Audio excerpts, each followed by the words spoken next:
Ever wondered how some people become billionaires? Is it luck? Is it a secret formula? Or something much, much simpler? Today, we're diving deep into the story of one of the richest men on the planet, Warren Buffett, to uncover the one tiny habit that laid the foundation for his entire empire. And I promise you, it's something anyone, including you, can start doing today. Most people think Warren Buffett was born with a silver spoon, that he came from a long line of millionaires and just inherited his wealth. But that couldn't be further from the truth. He grew up as a regular, curious kid in Omaha, Nebraska. His family wasn't poor, but they certainly weren't swimming in cash. What made him different wasn't his bank account, it was his mindset. He developed a simple habit that would completely reshape his destiny, the habit of saving every small dollar. It all started when he was just 6 years old. Picture this. Young Warren finds a six-pack of Coca-Cola. The price? A mere 25 cents. Now, what would most 6-year-olds do? They'd probably crack open a bottle and enjoy the sugary drink, right? But not Warren. He saw an opportunity. He took that six-pack, went around his neighborhood, and sold each bottle individually for 5 cents. After selling all 6, he had 30 cents. He had made a 5-cent profit. Now, 5 cents is nothing, right? It's practically worthless. But for young Warren, it wasn't about the amount. It was about the principle. It was his first taste of turning a small amount of money into a slightly larger amount. It was the thrill of the process, the magic of making money work for him. This small victory planted a seed in his young mind, a seed that would grow into a forest of financial wisdom. It was his first lesson in business, and it cost him nothing but a little bit of effort and foresight. He learned that you don't have to consume everything you get. Sometimes the real value lies in seeing its potential to grow. As he got older, this fascination with money and its potential only intensified. While other kids were spending their allowance on comic books and candy, Warren was busy looking for his next opportunity. This leads us to another pivotal moment in his life. At just 11 years old, when most of us were navigating the awkwardness of middle school, Warren Buffett bought his first stock. What? He convinced his sister Doris to join him, and they bought 3 shares of a company called City Service for about $38 per share. Almost immediately after he bought it, the stock price dropped. It fell to around $27 a share. Imagine being 11 years old and seeing your hard-earned money evaporate like that. His sister, understandably, got nervous. Every day she would remind him of the loss, feeling the sting of their paper deficit. Most people, kids and adults alike, would panic. They'd sell out of fear, lock in their losses, and vow never to touch the stock market again. It's a natural human reaction to want to stop the pain. But Warren did something different. He held on. He was patient. He had done his research and believed in the company's long-term value, even if the market didn't agree at that moment. And then it happened. Days, maybe weeks later, the stock started to climb back up.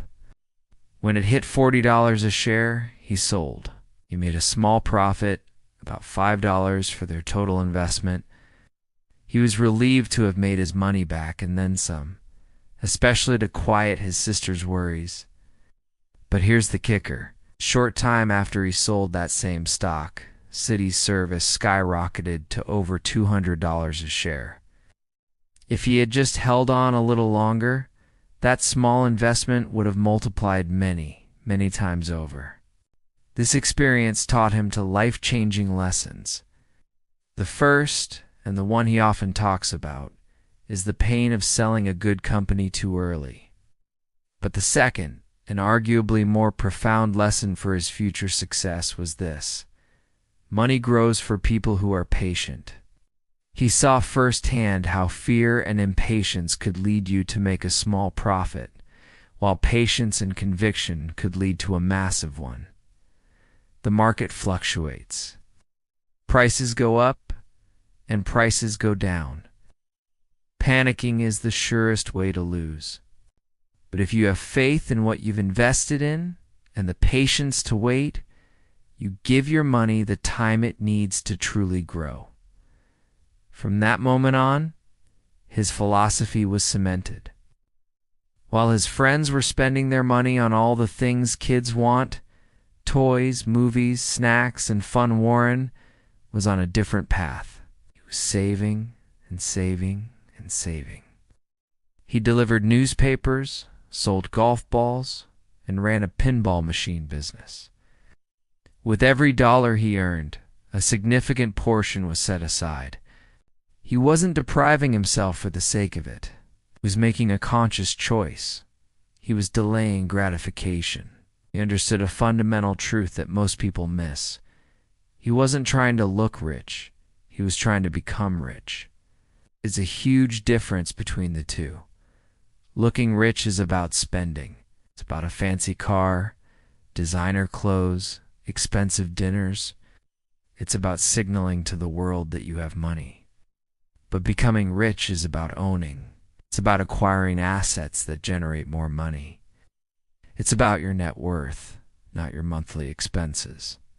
Warren drove a modest car, lived in the same house for decades, and famously enjoyed a simple breakfast from McDonald's.